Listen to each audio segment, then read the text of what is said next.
Greetings fellow gamers, I'm the Soulsborne Seeker and today I'll be reviewing Venture to the Vile, an action-adventure platformer Metroidvania game with minor Souls-like elements, developed by Cut to Bits and released on the 22nd of May 2024 for PC. Venture to the Vile transpires in the odd little town of Rainybrook, a quaint place where all inhabitants wear animal masks as part of their tradition. Unfortunately for them, a mysterious event leads to the birthing of the Vile, a corruptive substance that spreads like the plague across the town, twisting the flora and fauna into dangerous and aggressive predators that prey on those who have avoided its taint. You step into the role of Vincent, a man born and raised in Rainybrook who becomes infected by the Vile during an accident that nearly claims his life. As luck would have it, Vincent is saved by the mysterious Dr. Crow, who informs him that for some reason his body is not only resisting the Vile but utilizing its mutations to make him stronger and, as a result, capable of fighting back against the abominations birthed by the corruption. Thus, Vincent embarks on a journey to discover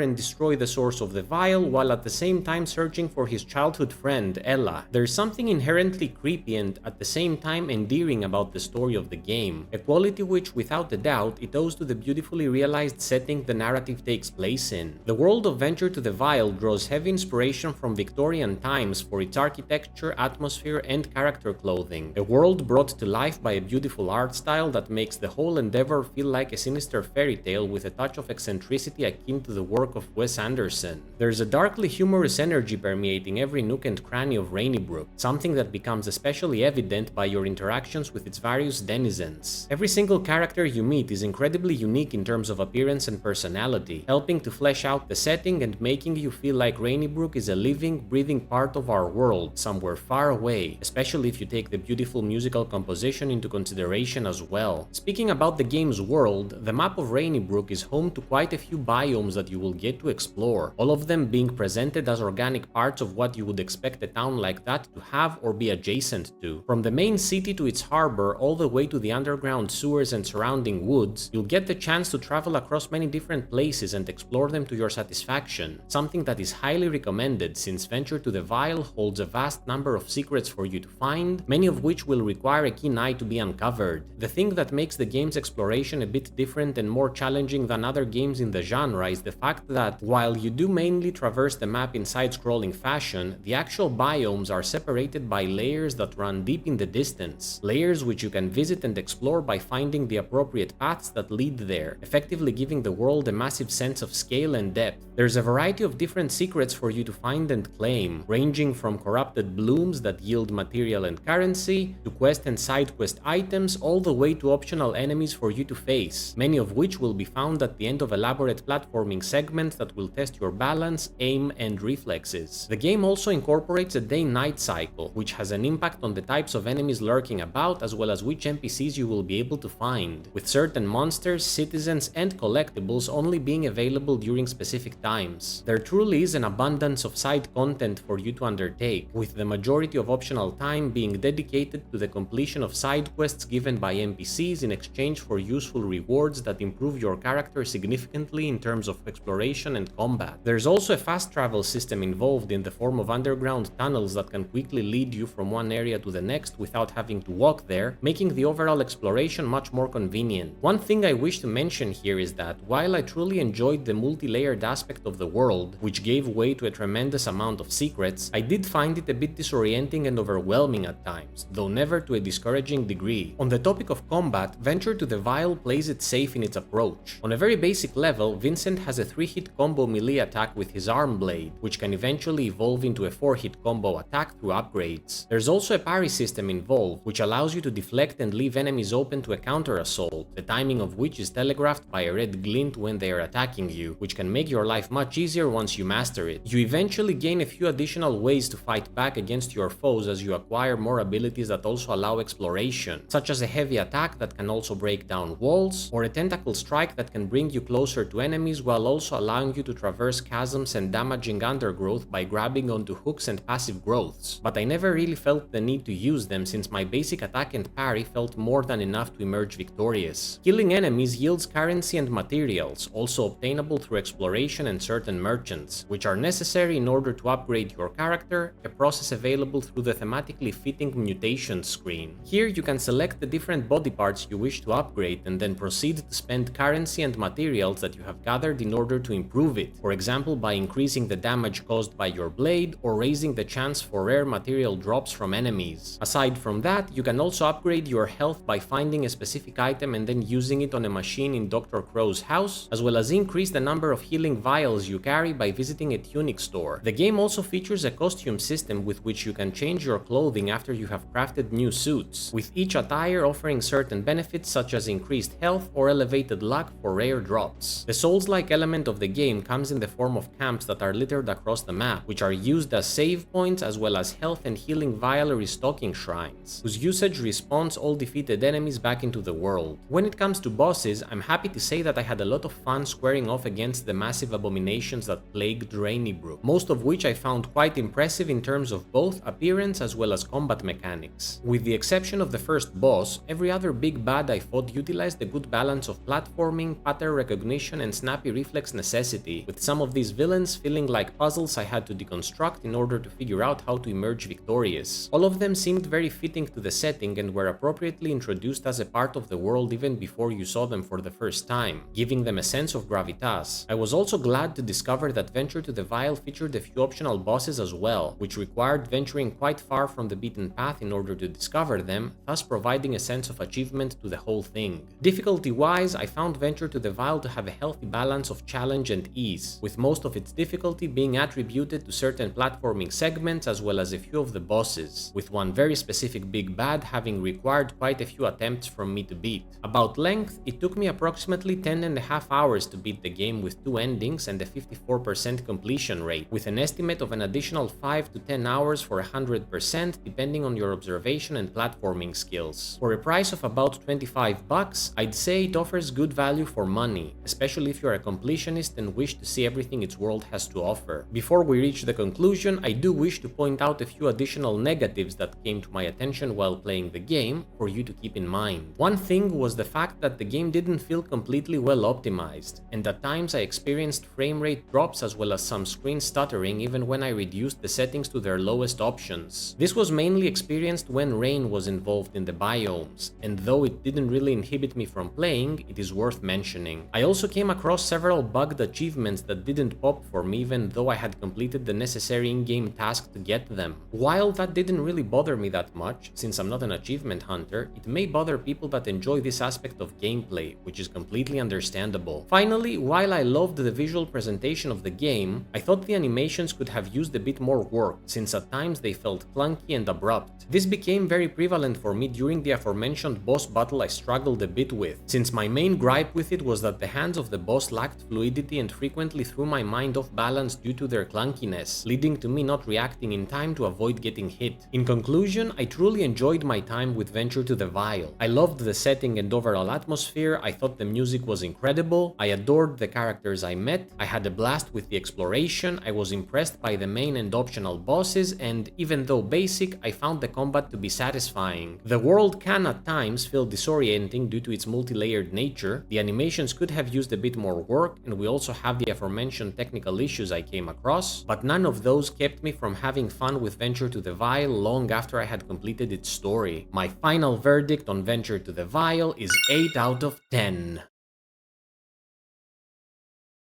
What did you think about Venture to the Vile? Have you played it yet? Do you agree with the points I mentioned, or do you see things differently? Let me know in the comments below, and please subscribe if you enjoyed this video. As always, thank you so much for watching. Until next time, Soulsborne Seeker out!